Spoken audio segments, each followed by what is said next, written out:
We, ladies and gentlemen of the human race, are now at a point of danger and opportunity. If people go on sitting on their arse and acquiescing, woof woof, yes sir. If people think it's bad now, whoa, what? They've not even started yet. And I've been saying in the last 30 years to people who've laughed in my face, you go and look at your children and your grandchildren in the eye, and you justify to them you doing nothing.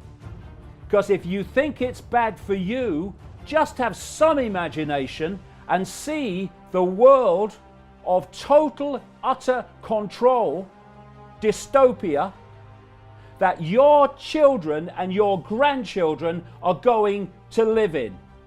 And you come and tell me then that you're not prepared to get off your arse, to stop thinking about consequences. I'll give you bloody consequences in where we're going if we do not put aside, yeah, but what are the consequences for me? What are the consequences of you not doing it?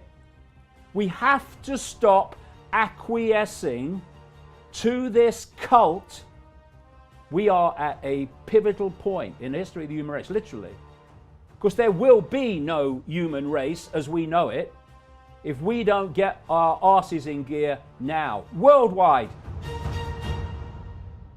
We got into this frickin' mess through acquiescence to power. Most of that power, all of that power, is simply our perception that it has power. So if we got into this mess by acquiescing to the illusion of power, what's the frickin' answer? Ceasing to do so. And then we'll see where the real power is. And it's not with the few. There are a lot of people whose perceptions of the world will have changed in the last 3 weeks. They will have realized that they can't just wave away the idea that a few people are running the world to a very malevolent end, because they're watching it unfold in front of their eyes.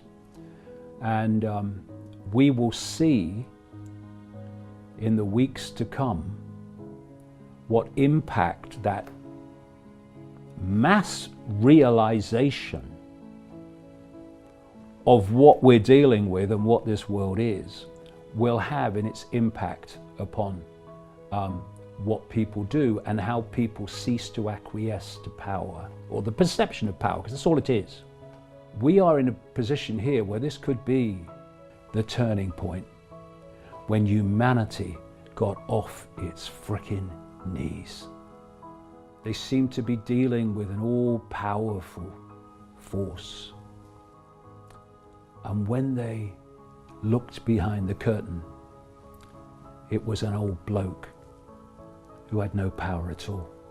And this cult expresses its power by persuading the target population that it has power. Its power is in our acquiescence to that illusion of power. We now have the chance to break the spell, to break the mind spell, and see behind the curtain. And what we'll find is something that's not powerful at all once we stop acquiescing to it. It's where I want things to go, but it's also where I know things can go.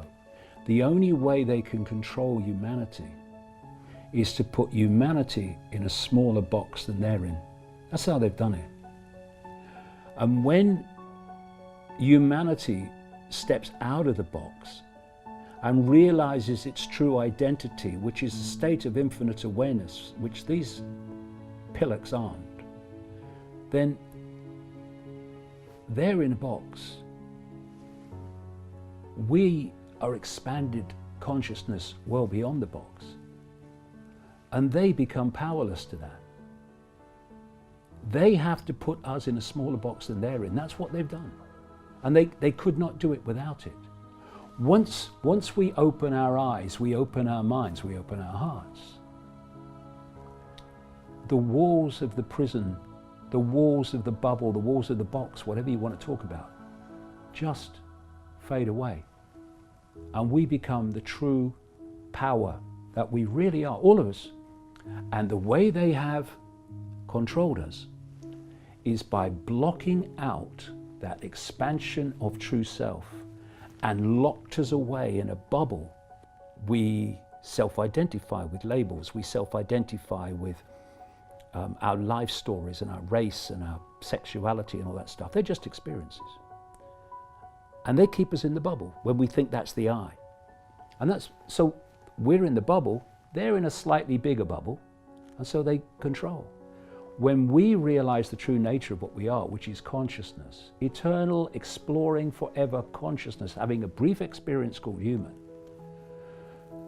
and we tap into that infinite creativity, power, and open our hearts. And when you open your heart, it's not just to love, not I love you darling, saw you down the disco love.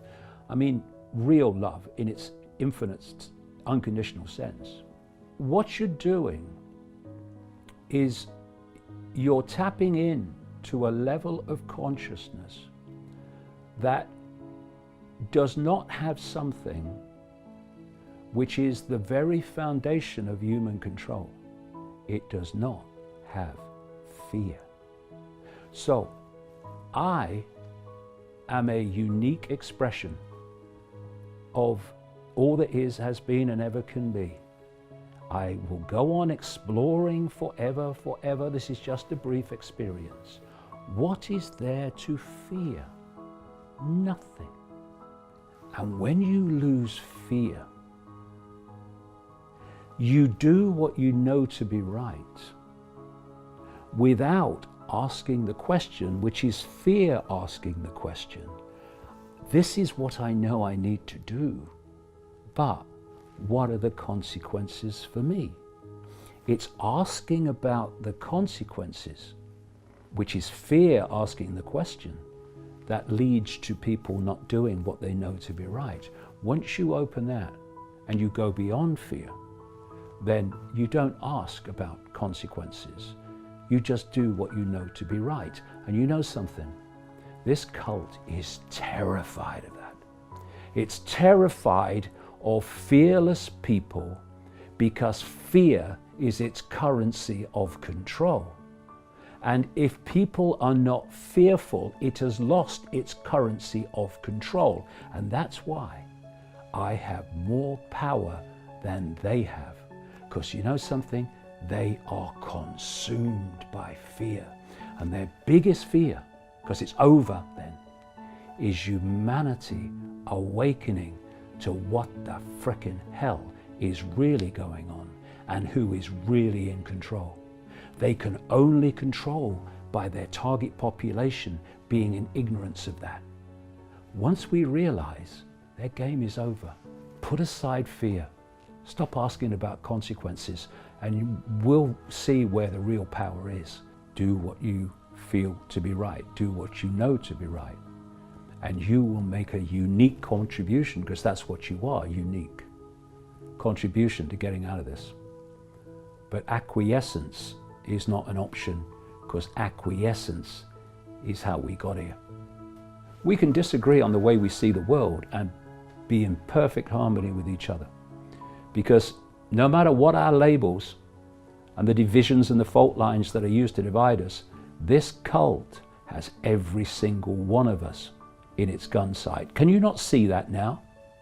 Hindus are locked down, Christians are locked down, Jews are locked down. Hello?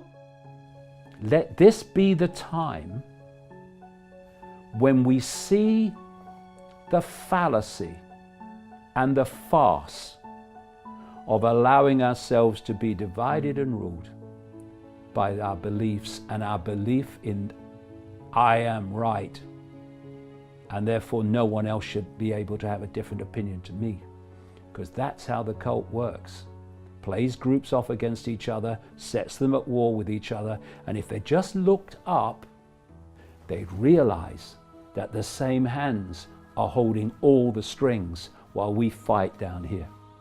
Let's come together, realize what's going on and where this is going, and cease to be divided and ruled.